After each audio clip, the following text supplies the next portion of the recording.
नमस्कार बंधुरा घटक्स किचेने आमी सुदेशना प्रत्येकके जानाচ্ছি वेलकाम। आज के सैटारडे यूजुअली आमी सैटारडे कोनो रेसिपि अपलोड करी ना, किन्तु कालके आमार फोनटा आमाके खूब बिरक्त करेছে जे कारणे आमी आजके रेसिपि अपलोड करছি। आजके आमी तोमादेर जोन्नो निये एसेছি घटक्स किचेने चिकेन पुलावेर एकटा सिम्पल रेसिपि।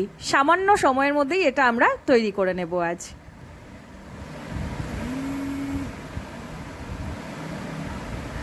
এখানে আমি প্রথমেই যেটা নিয়েছি সেটা হলো 750 গ্রাম মতন এখানে আমি চিকেন নিয়েছি, আর তার মধ্যে দিয়ে দিচ্ছি লবণ। আমার একটু নুন কম খাওয়া অভ্যেস, তো আমি একটু সামান্য কম দিলাম। তোমরা তোমাদের টেস্টের অ্যাকর্ডিং এখানে কিন্তু লবণটা দিয়ে নেবে। এর সাথে আমি যেটা দিচ্ছি সেটা হলো 3 টেবিল স্পুন দই। এখানে আমি ঘরে বসানো টক দই ব্যবহার করেছি, চেষ্টা করবে টক দই দিয়ে ম্যারিনেট করে নিতে। তো আর কিছু এর মধ্যে মেলানো নেই, শুধু একটু পাতিলেবুর রস দেব, আতফালি পাতিলেবুর রস। এখানে যদি লেবুর রসটা কম মনে হয় সেক্ষেত্রে গোটা একটা পাতিলেবুর রস দিতে পারো, তবে লেবুর রসটা দিতেই হবে। এবার আমি এটাকে হাত দিয়ে ভালো করে ঘষে ঘষে সম্পূর্ণ চিকেনটার মধ্যে মাখিয়ে নেব, আর এটাকে রেখে দেব আমি মোটামুটি 1 ঘন্টার জন্য রেস্টে। যদি এটা মনে করো যে পরের দিন বানাবে তো সেজন্য কিন্তু তাহলে ফ্রিজে রাখতে হবে। আমি এটা 1 ঘন্টা রেস্টে রেখেই আজকে রান্না করে দেখাচ্ছি। এখানে দেখো আমি নিয়েছি বাসমতি চাল, এখানে 2 কাপ পরিমাণ চাল আছে। তো সেই চালটাকে আমি ভালো করে ধুয়ে নিয়েছি, আগে থেকেই ধুয়ে এটাকে ভিজিয়ে রেখেছি, আর এটাও আমি 1 ঘন্টার মতনই ভিজিয়ে রাখবো। কিছু শুকনো মশলা আছে দেখো, গোটা গরম মশলা, কালো মরিচ, বেরেস্তা, আর রয়েছে স্টার আনিস, এখানে রয়েছে সামান্য একটু শাহ জিরা। এইটুকু মশলা দিয়েই কিন্তু আজকে সম্পূর্ণ রান্নাটা হবে। তো মোটামুটি 1 ঘন্টা আমাদের হয়ে গেছে। 1 ঘন্টা পরে আমি কিন্তু চিকেনটাকে দেখছি কতটা এরকম লাগছে।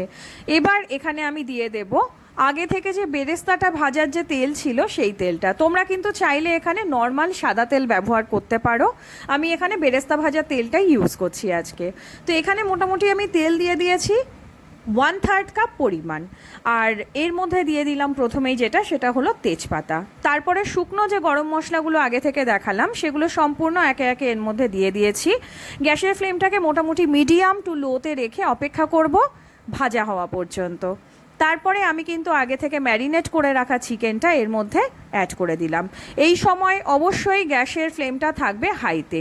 চিকেন জাতীয় জিনিস যখন রান্না করবে শুরুতে কিন্তু হাই ফ্লেমে রাখবে গ্যাসটা।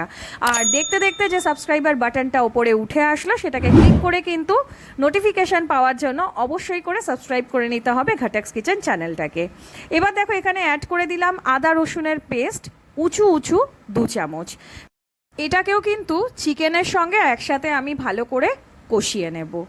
আদা রসুনের পেস্ট অনেকে তেলে আগে দিয়ে দেয়, আমি বলবো চিকেনের সঙ্গে দিয়ে এইভাবে একদিন কষিয়ে করতে, এতেও কিন্তু টেস্ট খুব সুন্দর আসবে। তো আমাদের মোটামুটি মশলাটা এখানে মেশানো হয়ে গেছে।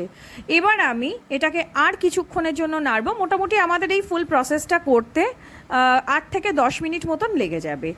তারপরে আমি এখানে দিয়ে দিলাম বেরেস্তা। আমি এখানে 1/4 কাপ বেরেস্তা নিয়েছি, আর পেঁয়াজের মাত্রায় যদি বলি তো 2খানা ছোট ছোট সাইজের পেঁয়াজের বেরেস্তা বানালে এতটা পরিমাণ কিন্তু হবে। ভালো করে নেড়ে নেড়ে এবার আমি মোটামুটি বেরেস্তাটাও চিকেনের সঙ্গে মিশিয়ে নেব।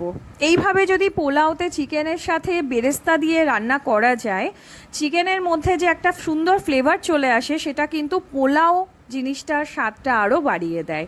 হালকা হয়, ছিমছাম খেতে হয়, খুব বেশি পেটের জন্য কিন্তু কষ্টকর হয় না। এখানে দেখো অ্যাড করে দিলাম কাঁচা মরিচ। তোমরা চাইলে কাঁচা লঙ্কার বদলে শুকনো লঙ্কা দিতে পারো, তবে কাঁচা লঙ্কা দিলে ফ্লেভারটা ভালো আসবে, পোলাওয়ের ক্ষেত্রে বললাম। এবার আমি 2 কাপ চাল নিয়েছি, সেটার সাথে সামঞ্জস্য রেখে এখানে আমি দিয়ে দিচ্ছি 4 কাপ পরিমাণ জল। বাসমতি চালটা অলরেডি আমার 1 ঘন্টা মতন ভেজানো ছিল, আর বাসমতি চাল আমি আগে বহু ভিডিওতে বলেছি যে ডেলিকেট চাল হয়, খুব বেশি সময় কিন্তু লাগে না ওটা রান্না করতে। আচ্ছা, এখানে বাসমতি চালের পরিবর্তে চাইলে কিন্তু তোমরা গোবিন্দভোগ চাল দিয়েও পোলাও রান্না করতে পারো, ভীষণ ভালো খেতে হয়, কোনো অসুবিধা নেই গোবিন্দভোগ চাল দিয়ে রান্না করলে, দুটোই।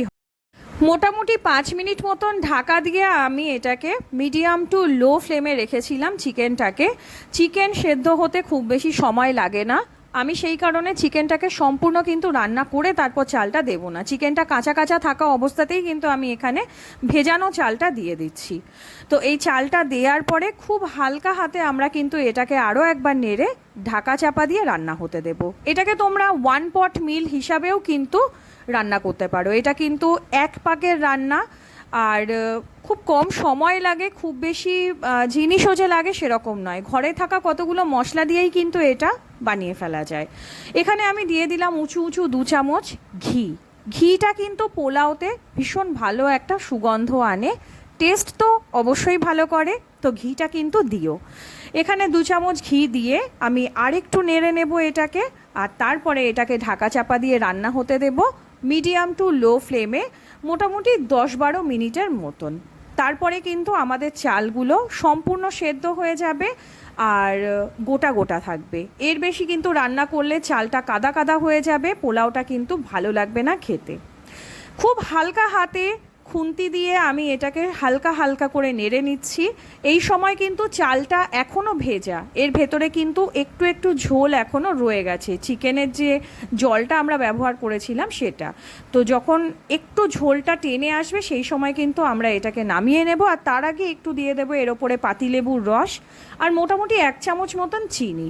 এই চিনি আর পাতিলেবুর রসটা শেষে দিতে এই কারণে বললাম, এটাতে কিন্তু অতিরিক্ত পরিমাণ মিষ্টি পোলাওতে হবে না, নোনতা মিষ্টি টক একটা দারুণ সুন্দর টেস্ট এসে যাবে এর মধ্যে, আর অপূর্ব একটা গন্ধ কিন্তু এটা থেকে আসতে থাকবে। তো আমাদের কিন্তু পোলাওটা এখানে সম্পূর্ণ রেডি হয়ে গেছে। এবার আমি এটাকে সার্ভ করে নিচ্ছি, আর এই গরম গরম পোলাওয়ের সঙ্গে একটু রায়তা হলে বেশ ভালোই জমে যায়, আর চিকেনের বা মাটনের কোনো আইটেম থাকলে তো কোনো কথাই নেই। এই সময় যখন পোলাওটা নামাবে দেখবে সামান্য একটু গায়ে হয়তো জল জল মতন লাগছে, মোটামুটি 5 মিনিট থেকে 7 মিনিট পরেই কিন্তু এই জলটা টেনে যায় আর পোলাওটা একদম ঝুরঝুরে হয়ে যায়। ওপর থেকে আমি এখানে দিয়ে দিচ্ছি সামান্য একটু বেরেস্তা ভাজা, পুরোপুরি অপশনাল, চাইলে দিতে পারো না হলে না। আর এই পোলাওতে কিন্তু কোনো কিশমিশ কাজু আমি সাধারণত দিয়ে থাকি না, তোমরা যদি দিতে চাও একটু তেলে ভেজে বাদামটা ব্যবহার করতে পারো। আশা করি আজকের রেসিপিটা ভালো লেগেছে, অবশ্যই সাবস্ক্রাইব করো চ্যানেলটাকে। এতক্ষণ দেখার জন্য থ্যাঙ্কস ফর ওয়াচিং।